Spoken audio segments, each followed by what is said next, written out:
pacify her out. Oh, I have suffered with those that I saw suffer. A brave airship who had no doubt some noble creature in her dashed all to pieces. The cry did knock against my very heart. The poor souls, they perished.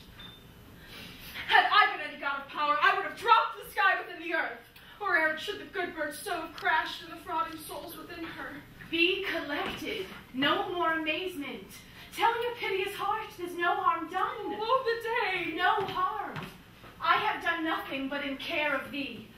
Of thee, my dear one, thee, my daughter, who art ignorant of what thou art, not knowing of whence I am, nor that I am more better than Prospera, master of this full poor computer den, and thy no greater mother. More to know did never meddle with my thoughts. 'Tis time I should inform thee further. Lend thy hand and pluck my magic garment from me. So lie there, my art. Wipe thou thine eyes. Take comfort. The direful spectacle of the wreck, which touched the very virtue of compassion in thee, I have with such provision in my art, so safely ordered, that there is no soul, no, not so much partition as a hair, betid to any creature in the vessel, which thou heardest cry, which thou sawest sink. Sit down, for thou must now know further.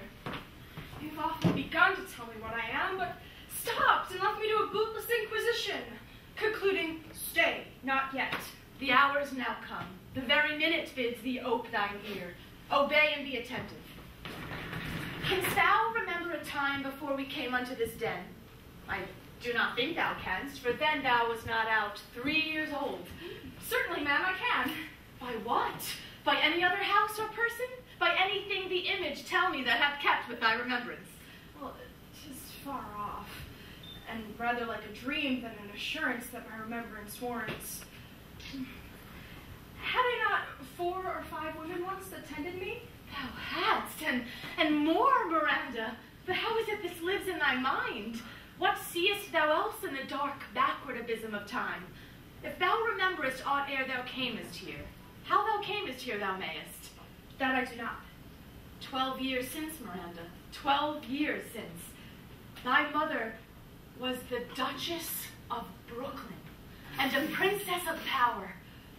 Ma'am, were not you my mother? Thy father was a piece of virtue and a king of King's County, and thy mother was a Duchess of Brooklyn, and thou her only heir and princess, no worse issued. Oh, the heavens! What foul play had we that we came from thence? Or blessed was we did?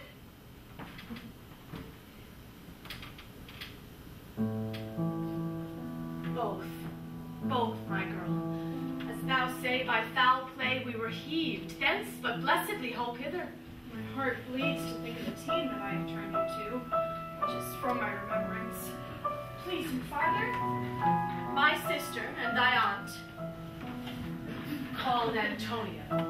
I pray thee, mark me, that a sister should be so perfidious. She who next thyself of all the world I loved, and to her left the manage of my state. As at that time through all the signories it was the first, and Prospera the prime duchess being so reputed in dignity and for the computer arts, without parallel, those being all of my study, the government I cast upon my sister, and to my state grew stranger, being transported and wrapped in secret studies, thy false aunt. Dost thou attend me?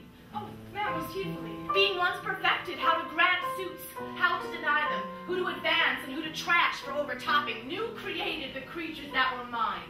I say, or changed them, or else new formed them. Having both the key of officer and office, set all hearts in the state to what tune pleased her ear. That now she was the ivy which hid my princessly trunk, and sucked my verdure out on it. Dost thou attend me? Good ma'am, I do. I pray thee, mark me, I thus neglecting worldly ends, all dedicated to closeness and the bettering of my mind, with that which, but by being so retired, overprized, all popular rate, in my false sister awaked an evil nature, and my trust, like a good parent, did beget of her a falsehood and its contrary, as great as my trust was, which had indeed no limit, a confidence sad as bound, she being thus ladied, not only to what my revenue yielded, but to what my powers might else exact. Like one who having into truth by telling of it, she made such a sinner of her memory to credit her own lie.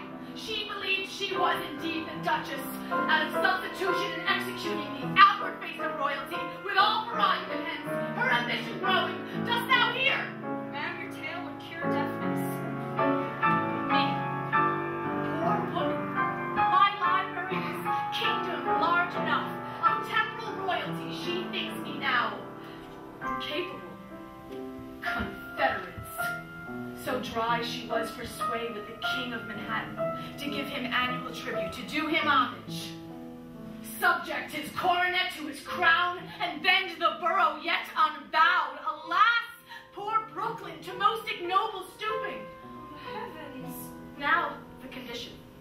The King of Manhattan, being an enemy to me, inveterate, hearkens my sister's suit, which was that she, in lieu of the premises of homage, and I know not how much tribute, should presently extirpate me and mine out of the borough and confer fair Brooklyn with all the honors on my sister, whereon a treacherous army levied, one midnight, faded to the purpose, did Antonia open the gates of Brooklyn, and in the dead of darkness the ministers for the purpose hurried thence me and thy crying self.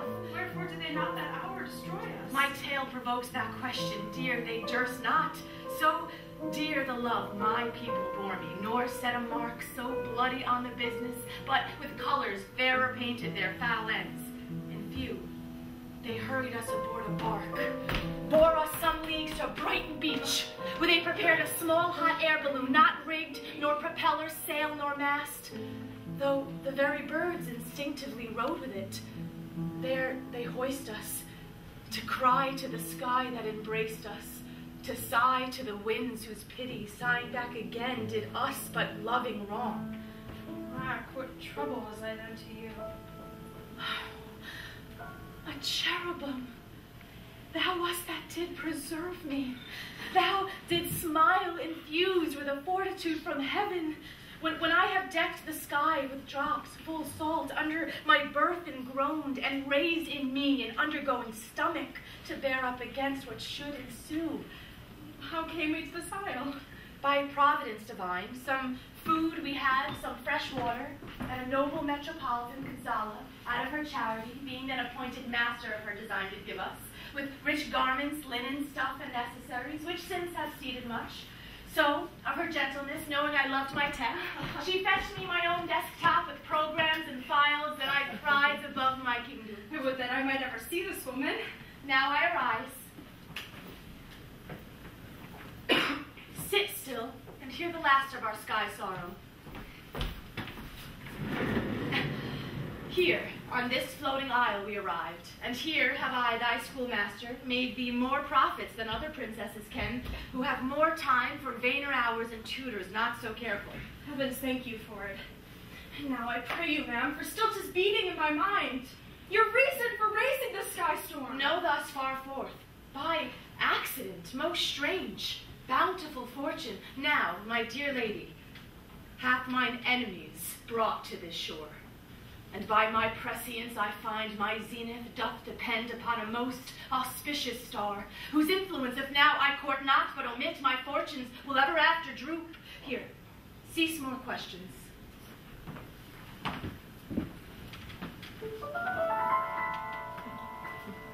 Thou art inclined to sleep. 'Tis a good dullness, and give it way. I know thou canst not choose.